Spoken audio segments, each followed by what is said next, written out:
যোৱা ইংৰাজী 10 তাৰিখে সোমবাৰে ডিব্ৰুগড় আমলাপট্টি চাৰিআলিৰ নিবাসী স্বৰ্গীয় জমিল খানৰ পুত্ৰ গফুৰ খান কাম কৰি থকা অৱস্থাত ওপৰৰ পৰা পৰি কঁকালত দুখ পায় আৰু অৱস্থা অতি বেয়া হোৱাৰ বাবে লগে লগে ডিব্ৰুগড় গ্ৰাম বজাৰস্থিত পূজা হাস্পতালত তেওঁক ভৰ্তি কৰোৱা হয় আৰু ইয়াৰ পাছতেই ডাক্তৰৰ পৰামৰ্শৰ মতে চিকিৎসা পদ্ধতিৰ আৰম্ভণি হয়। ৰোগীয়ে নিজ মুখে কোৱা মতে আৰু আমাৰ সাংবাদিকক জনোৱা মতে কয় যে পূজা হাস্পতাল মালিক পক্ষই আৰু ডক্তৰে ৰোগীজনক কয় আপোনালোকৰ সম্পূৰ্ণ চিকিৎসাৰ বাবদ খৰচ হোৱা 25,000 পৰা 30,000 টকা, কিন্তু পূজা হাস্পতাল কৰ্তৃপক্ষই বিভিন্ন অজুহাত দেখুৱাই ৰোগীজনৰ পৰা বিলৰ বাবদ প্ৰায় 80,000 টকা বিচাৰে আৰু ৰোগীজনৰ একো চিকিৎসা ব্যৱস্থা গ্ৰহণ কৰা নাই। নাহৰকটীয়াৰ পৰা সুব্ৰত লোধৰ report, Assam north east news live.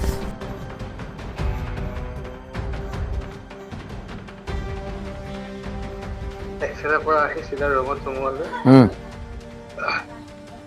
সোমোৱালে পিছবেলা ডক্টৰ আহিলে চালে, অকণমান চাই পেলাই ক'লে যে চিটি স্কেন কৰিব লাগিব।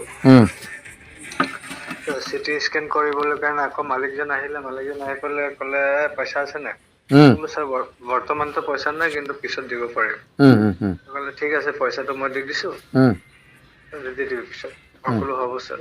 আকৌ মানে কি চিটি স্কেনটো কৰিবৰ কাৰণে পঠিয়াই দিলে, ইয়াতো এটা ব্ৰাঞ্চতে আছে মানে। চিটি স্কেনটো কৰিলে, কৰি পেলাই পিছৰ দিনাখন গধূলি আকৌ মানুহজনীৰ ককায়েকে পইচা দিলে, দিয়াৰ পিছত আকৌ মানুহজনীয়ে তাত মানে দি দিলে। সিহঁতে মাতিছিলে, পইচাটো দিয়ক ক'লে দি দিলে। পিছৰ দিনাখন ৰাতিপুৱা আকৌ আহিলে, আহি পেলাই ডক্টৰে চেক কৰিলে, চেক কৰাৰ পিছত ক'লে যে অপাৰেশ্যন এটা কৰিব লাগিব। মই ক'লো ছাৰ ঠিক আছে। তাৰ 1-1.5 ঘণ্টা পিছত আকৌ মালিকজন আহিলে।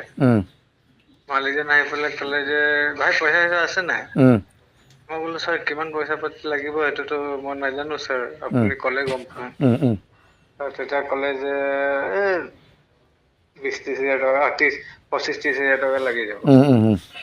মই ক'লো ছাৰ 25-30 হাজাৰ টকাটো মোৰ ওচৰত নহয়, মই ডেইলি কামাই কৰি ডেইলি খোৱা মানুহ। মই 20,000 মান টকা ছাৰ মই কিবা এটা কৰি দিম, যাৰ টকা ধাৰ ঋণ কৰি।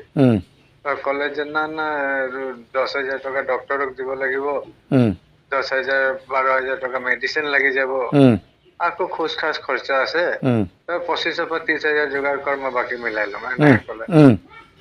মই 25,000 পৰা 30,000 টকা মানে সিহঁতে ধৰ গধূলি সময়ত আকৌ অপাৰেশ্যন কৰিবলৈ গ'ল। মই অপাৰেশ্যনৰ পৰা অহাৰ পিছৰ পৰা মানে কি ধৰক যি যেনেকে নিজৰ চা চিনাকি আছে এই চবৰ পৰা মানে কি ধৰক খুজি মাঙি 2,000-1,000কে পইচাটো গোটালো। 50 টকাকেও পইচাটো মই গোটাইছো, যোনটো এনেকে মানে আমাৰ গাঁৱৰ মানুহ বিলাক আৰু এতিয়া মিলাই মেলি মোক মানে কি 10,000 টকা দিছে, 20 টকা 30 টকা কৰি। মই কোনো মতে মানে কি 30,000 টকা জমা কৰি লৈছো। 30,000 জমা কৰিলো। এতিয়া পৰহি দিনাখন মোক ক'লে ছুটি হ'ব তোমাৰ। মই ক'লো ঠিক আছে ছাৰ, ছুটি হ'ব, বিল চিল কি কেনেকে আছে আপুনি কৰি দিয়ক। তেতিয়া যেতিয়া বিলটো কৰিছে, মানে 70-80 হাজাৰ টকাৰ বিল বনাই দিছে ছাৰ। মই ক'লো ছাৰ মই 70-80 হাজাৰ টকা দিম ক'ৰ পৰা ছাৰ? আপুনি মোৰ লগত দাম দৰ কৰিলে, আপুনি মোৰ লগত ক'লে, মই ক'লো 20,000 দিম, আপুনি ক'লে নহ'ব 30,000 যোগাৰ কৰ। মই কোনো মতে জৰ তোৰ পৰা মই মিলাই মেলি টকা 30,000 যোগাৰ কৰিলো। এতিয়া আপুনি মোক কৈছে যে আৰু পইচা লাগিব 80,000 টকা লাগিব, মই ক'ত পাম? আৰু এনেকে না এইবিলাকতো মই নাজানো, এতিয়াতো যাব ল'লেতো পইচা দিব লাগিব, আৰু নহ'লে যিমান দিন ইয়াত থাকিবি সিমান দিনৰো পইচা ল'ম। এনেকে কৰি পৰহিৰ পৰা লৈ পেলাই আজিলৈকে এনেকে পেলাইছিল। ট্ৰিটমেণ্ট একো কৰা নাই? ট্ৰিটমেণ্ট মানে কি ধৰক কালিতো একোৱে কৰা নাই, পৰহি দিনাখন ধৰক চেলাইন দিছিলে, চেলাইন এটা আছিলে দিছিলে। আজি লেট্ৰিন চেটিং কৰিবলৈ মানে 5 দিন হৈ গ'ল লেট্ৰিন কৰা নাই ছাৰ। আৰু কঁকালতে আপোনাৰ সিহঁতে মেডিচিন দি পেলাই মানে লেট্ৰিনটো বন্ধ কৰি থৈছে, আৰু কঁকালতে অপাৰেশ্যন হৈছে ছাৰ। এতিয়া যদি মানে মোৰ কণ্ডিশ্যনটো ক্ৰিটিকেল আছে? ছাৰ কণ্ডিশ্যন ক্ৰিটিকেল আছে আপোনাৰ? মই উঠিব নোৱাৰো, বহিব নোৱাৰো ছাৰ, মই ষ্টেট এনেকে বিচনাত থাকিব পাৰো খালি। আচ্ছা। মেডিকেলটো কোন জেগাৰ কৈ দিয়ক?